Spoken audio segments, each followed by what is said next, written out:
वालेकुम। तो हमने पिछले लेक्चर में देखा था, अरेज की बेसिक्स देखी थी। तो आज ए का पार्ट टू है, जो बेसिकली उसकी बेसिक्स का ही पार्ट टू है हमारे पास। तो आज हम दो चीजें देखेंगे, अरेज की डिफॉल्ट वैल्यू और अरेज को इंडेक्स, उसके पर्टिकुलर इंडेक्स को एक्सेस हमने कैसे करना है। मैंने आपको कुछ शुरू के लेक्चर्स में बताया था कि आप किसी वेरिएबल को डिफॉल्ट वैल्यू दे सकते हैं, सच एज मैं इसको 5 देना चाहूँ, मैं इसको 2 देना चाहूँ, मैं इसको 6 देना चाहूँ, मैं इसको 7 देना चाहूँ और मैं इसको 10 देना चाहूँ। ये मैंने डिफॉल्ट वैल्यूज इनको असाइन की थी। अब यहाँ पे हमारे पास देखें, हम अरे भी बेसिकली यही चीज है, उसने यही चीज काम किया हुआ है, लेकिन अब इसको भी हम डिफॉल्ट वैल्यू दे सकते हैं। ये देखिए हम डिफॉल्ट वैल्यू कैसे देते हैं इसको। सिंपली कोई हार्ड एंड फास्ट रूल नहीं है, आपने क्या करना है, मैं इसको नीचे लिख लेता हूँ। आपने क्या करना है, आपने सिंपली डालना है इक्वल टू, आपने डालने करली ब्रेसेस। ठीक है। अब करली ब्रेसेस के अंदर आपके पास, क्योंकि हमारे पास ये इंटीजर की अरे है, मैं चाहता हूँ कि ये 5 2 6 7 10 ही वैल्यूज दो। आपके पास जितने नंबर ऑफ एलिमेंट्स हैं, जितने नंबर ऑफ इंडेक्सेस हैं, यहाँ पे 5 हैं, आपने 5 बारी अपनी मर्जी के उसको वैल्यू असाइन करनी है। मैंने क्या करना है, सबसे पहली वैल्यू लिखनी है 5, उसके बाद कॉमा डालूंगा, उसके बाद 2 लिखूंगा, ये 2 वाली वैल्यू ये आ गई। उसके बाद फिर मैं कॉमा डालूंगा, मैं लिखूंगा 6, उसके बाद मैं लिखूंगा 7, उसके बाद सो ऑन में लिखूंगा 10 और सेमी कॉलन एंड पे डाल दूंगा। अब ये क्या हुआ है, मैं इसको विजुलाइज अगर आपको करके दिखाऊं, बेटर रिप्रेजेंटेशन होगी आपकी। Let me just give a minute, मैं यहाँ पे आपके सामने कुछ बॉक्सेस बना लूं। अब यहाँ पे देखिए हमारे पास इस पे देखिए अगर आप, तो ये मेरे पास माई नम 5 है, उनकी वैल्यूज ये हैं। ठीक है। अब ये कैसे एक्सेस हुई होगी, मैंने आपको पहले बताया था कि जी ये 0th इंडेक्स है, ये 1 है, ये 2 है, ये 3 है और ये 4 है। अब आपने what you have to do, कि जैसे जैसे ये सीक्वेंस में नंबर्स असाइन हुए हैं, ये पर्टिकुलरली एक एक इंडेक्स को असाइन हो गए। ये 1 आ गया, 5 आ गया हमारे पास, ये 2 आ गया, ये 6 आ गया, ये 7 आ गया और ये 10 आ गया।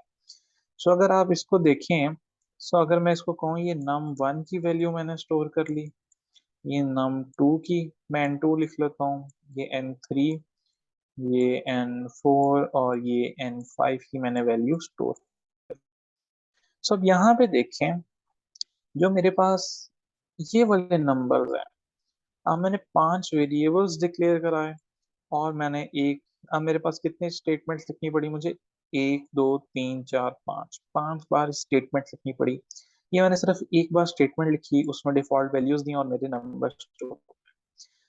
अब देखें, ये हम ऐसे डिफॉल्ट वैल्यूज भी अपनी दे सकते हैं। ये नंबर 1 की मैंने दे दी, नंबर 2 इसको आप अपने नंबर 2, ये प्रोग्रामिंग या पीछे कंपाइलर के जहन में नहीं होता, हम सिर्फ समझने के लिए कर रहे हैं, आप इस चीज पे कंफ्यूज ना होगा। अब देखें, ये number 1 number 2 number 3 number 4 number 5 की वैल्यूज मैंने दे दी, जैसे मैंने यहाँ पे कहा था कि मैं इनकी वैल्यूज दूंगा। ये तो हो गया डिफॉल्ट वैल्यू। ठीक है। जिसमें रेज दिस, अब मैं चाहता हूँ कि मैं, क्योंकि अब आपने मुझे कहा कि नाम सी आउट num2 भी करा सकते हैं। ठीक है। और हम ऐसे सो ऑन करते करते क्या कर सकते हैं, हम यहाँ पे num3 वगैरह num4 num5 कर सकते हैं। ये तो हम वैल्यू सी आउट करा है, तो आपका जहन में सवाल आता है कि सर हम इसकी वैल्यू को कैसे प्रिंट करा सकते हैं। देखें, सबसे पहले अगर तो आपने ऐसे ही प्रिंट करानी है अलग अलग वैल्यूज, तो टू वे बेसिकली। अगर आप चाहते हैं कि सेपरेट वैल्यूज प्रिंट हो, सेपरेट वैल्यूज प्रिंट, प्रिंटिंग। ठीक है। तो सेपरेट वैल्यूज कैसे प्रिंट हो सकती हैं, सेपरेट हमारे पास स्पेलिंग यही होते हैं, कोई नहीं चले।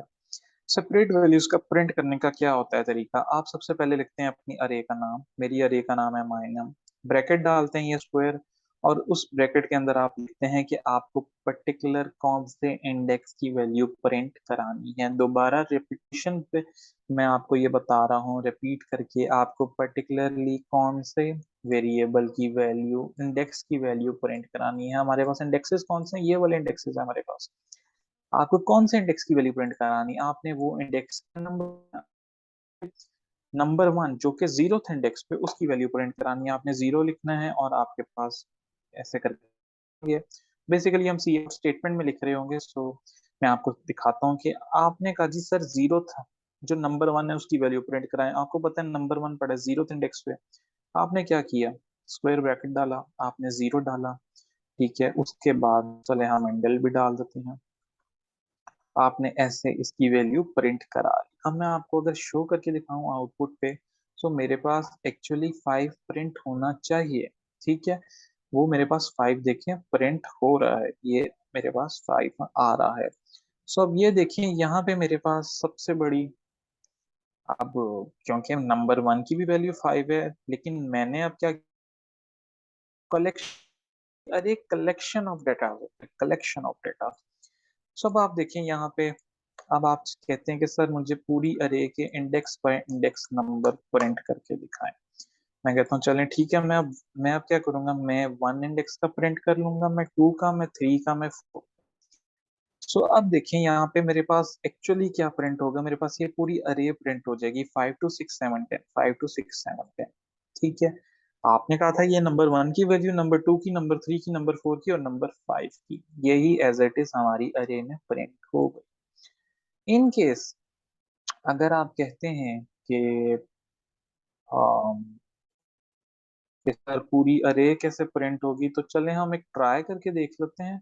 शायद हो सकता है प्रिंटिंग हो जाए, शायद हो सकता है ना हो, ठीक है। तो हम यहाँ पे देखते हैं कि अगर मैं सी आउट माई नाम लिखता हूँ, तो ये मेरे पास कुछ आ नहीं रहा, ये मेरे पास एक एड्रेस आ रहा है, ठीक है। सो हमें पूरी अगर अरे प्रिंट करानी है अपनी, ठीक है, तो उसके लिए हमें थोड़ा सा फर्दर देखना पड़ेगा कि हम किस तरह प्रिंट करा सकते हैं। वो थोड़ा सा एडवांस कॉन्सेप्ट है, मतलब मुश्किल नहीं है, लेकिन थोड़ा सा अरेज की बेसिक से हट के है। सो आज हमने देख लिया कि हमें सेपरेट वैल्यूज कैसे प्रिंट करानी है, आउटपुट कैसे करानी है, डिफॉल्ट वैल्यू क्या होती है और वैल्यूज है। सो इन केस अगर आप ये वीडियो देखें, इन केस अगर आपका कोई क्वेश्चन है तो आप कमेंट्स में बता सकते हैं, आई विल आंसर इट। और इसकी प्रैक्टिस ज़रूर करें। एंड आई होप आपको ये लेक्चर समझ आया होगा। Thank you so much.